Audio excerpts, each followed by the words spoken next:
And Wesson point man carry, 25 yards. Let's start out with the red torso. What's left of the red torso after shooting it a lot. 12 inch. And I'm not going to go for the 8, it's all twisted. We'll do a 10 inch. Center of the white torso. Alright, got it out. Can I get it back? There we go. Got the head while I was at it. Can I get the head back?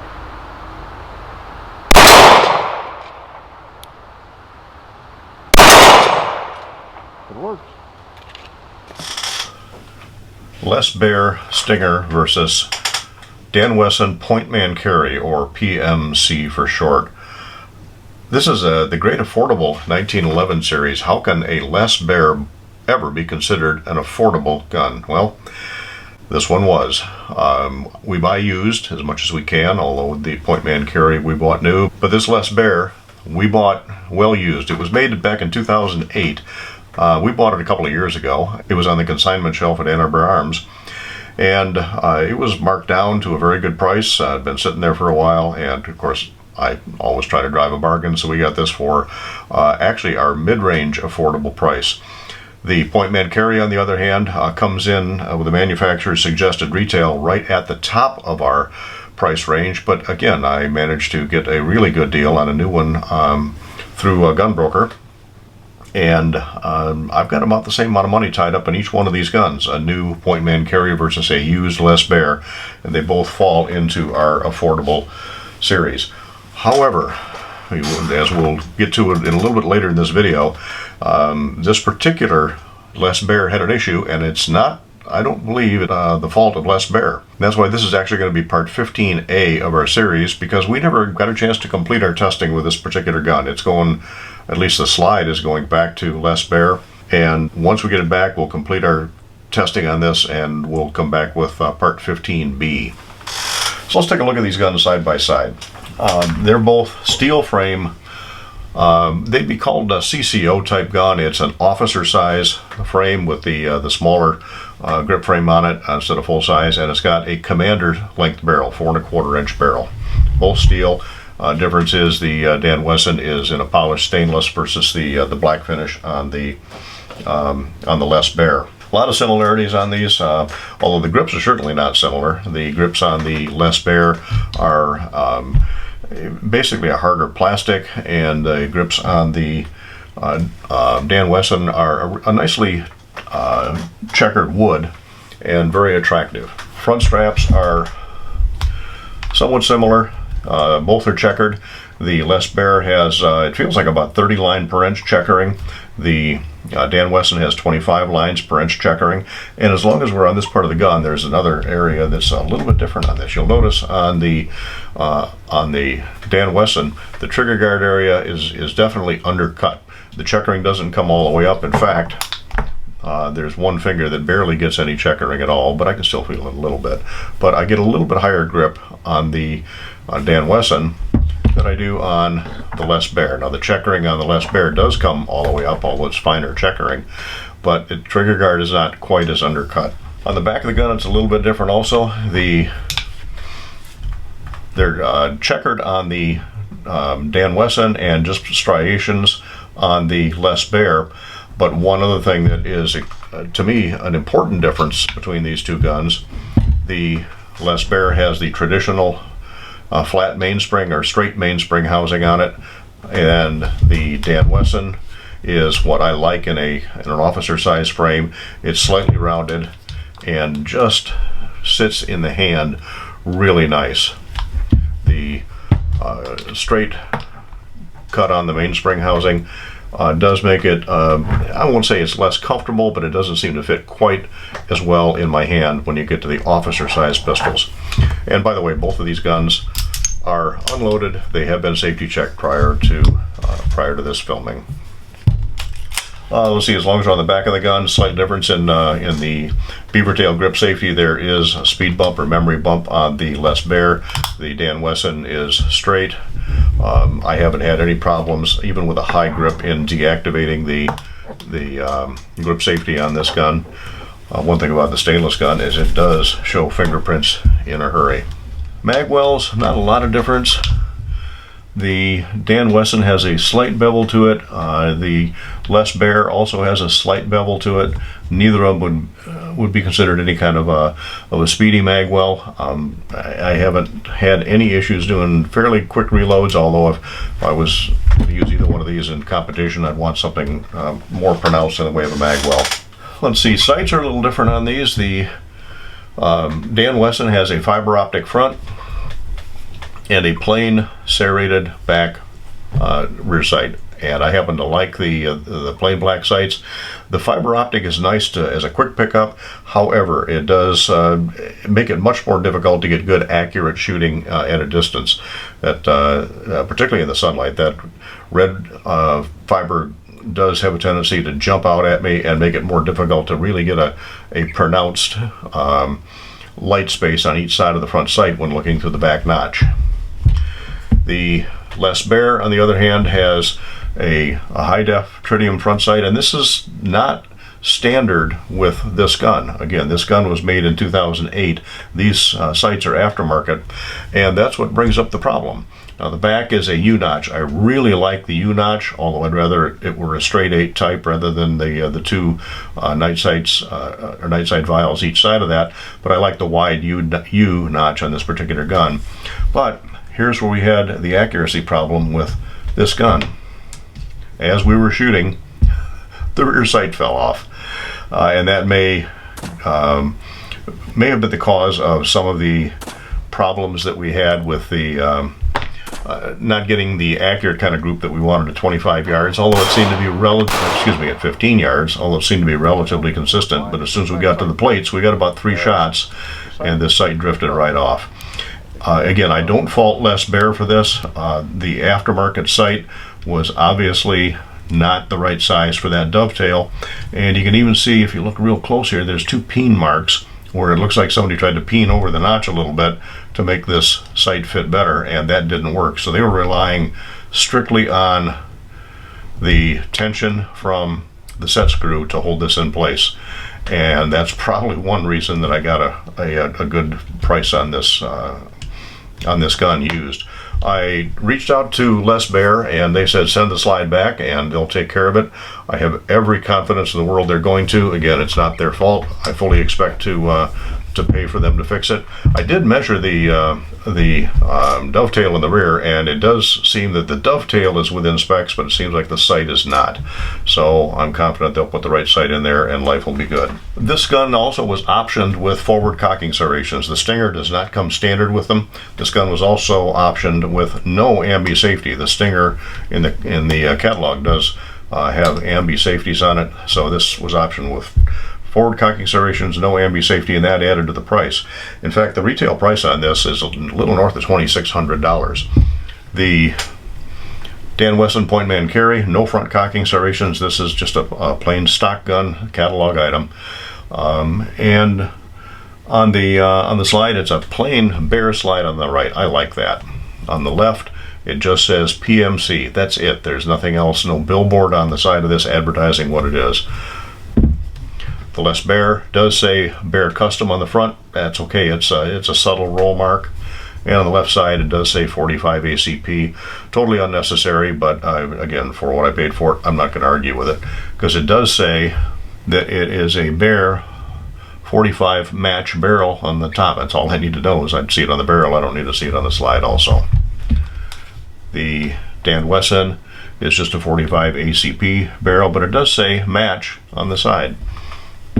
And we're probably going to have to get to part B before we can actually see if either of these really has a match barrel or not. Both of these guns are bushing type, 4 1/4 inch barrel. No full-length guide rod in either one, so it makes takedown nice and standard. However, on the front of the Dan Wesson, you'll notice that the barrel is crowned and actually flush with the barrel bushing. On the Les Baer, it is not. Now, one thing about Les Baer, Les Baer is, to me, it's like a hot rod. comparing a Les Baer to, say a Wilson or something else like that, Wilson is going to be more like a performance Lexus, whereas the Les Baer is a muscle car. They're not built for their glitz, they're built for their performance. And I have every bit of confidence in this gun once I get that sight fixed. The guns come out fairly similar in weight. The Les Baer is just a hair heavier, coming in at 42.4 ounces. And again, that's with 7 rounds of 230 grain ammunition in the magazine, 1 more for the chamber. The loaded weight in the point man carry is 41.7, again with 8 rounds for that particular gun. They're actually relatively similar in the trigger, not a huge amount of difference. The trigger on the Les Baer is a little bit of take up, and on this one just the slightest bit of up and down play, not much at all. It's a nicely fitted trigger. A little bit of take up, very short, crisp, clean break at a fairly consistent 3 pounds, 13 ounces. And beautifully short reset. And again, a very, very nice trigger on the Les Baer. I really like this trigger. Dan Wesson is actually really not that far behind. Now both these triggers do have adjustable over travel stops. And of course the Dan Wesson is a solid trigger, whereas the Les Baer is a 3-hole. But even on the Dan Wesson, a little bit of take up, and again, not a lot of vertical play in the trigger, about the same as the Les Baer, which is very little. Just a little bit of take up, short, crisp, clean. And it's kind of hard to rack with the opposite hand here when I'm right-handed and demonstrating with left because of the camera position. Very short reset, although I found with this particular gun the trigger spring apparently is a little stronger, and I have a tendency to shoot the reset on this. It goes a little past, so I've got to come back to the wall and fire again. But it again, very, very nice trigger in both of these. 4 pounds, 3 ounces in the Dan Wesson.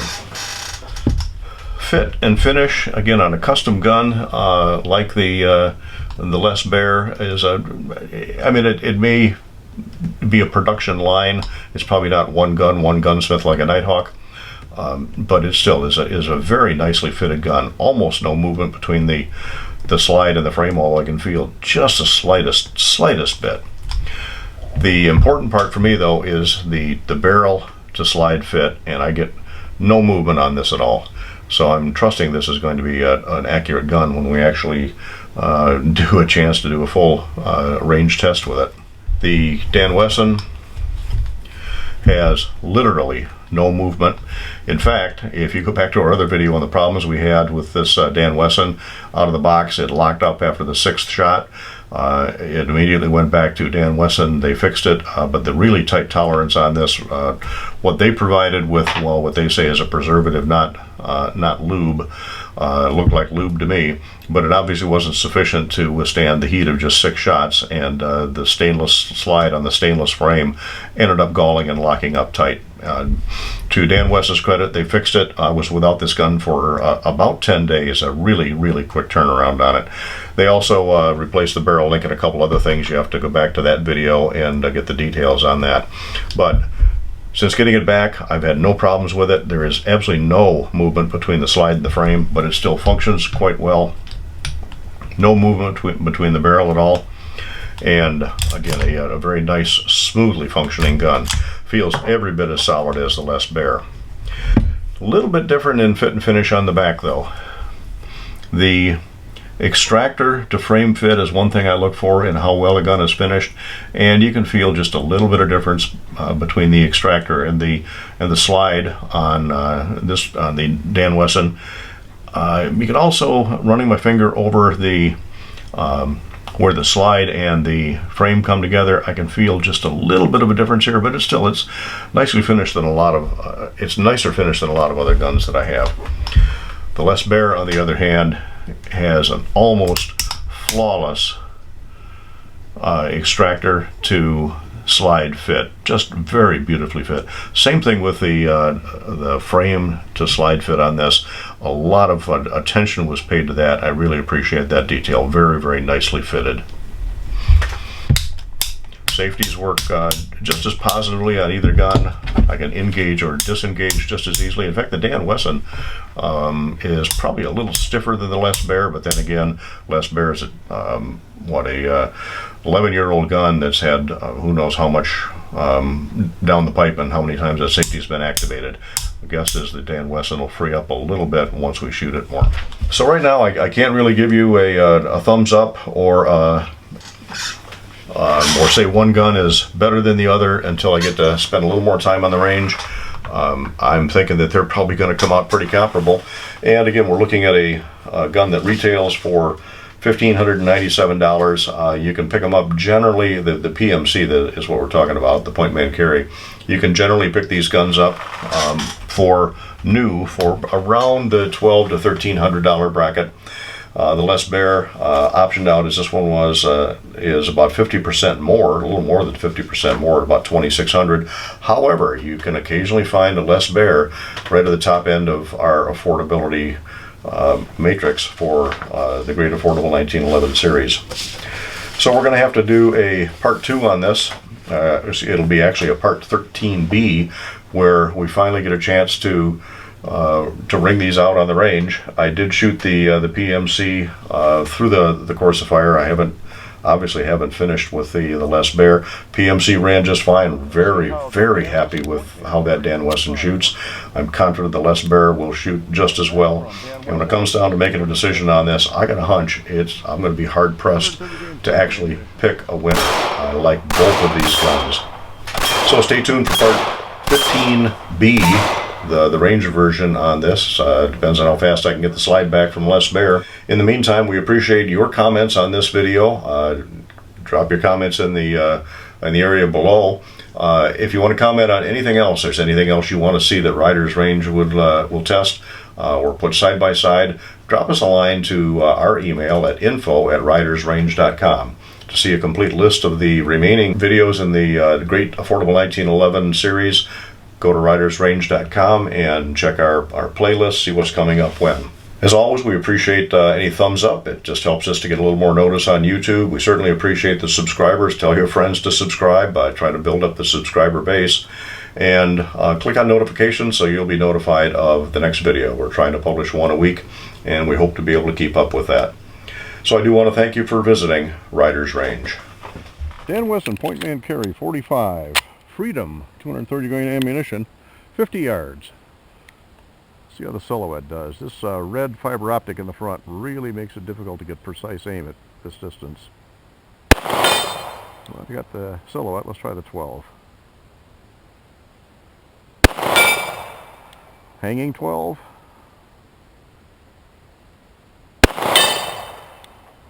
How about the, let's try a white 10. No, try it again. There we go.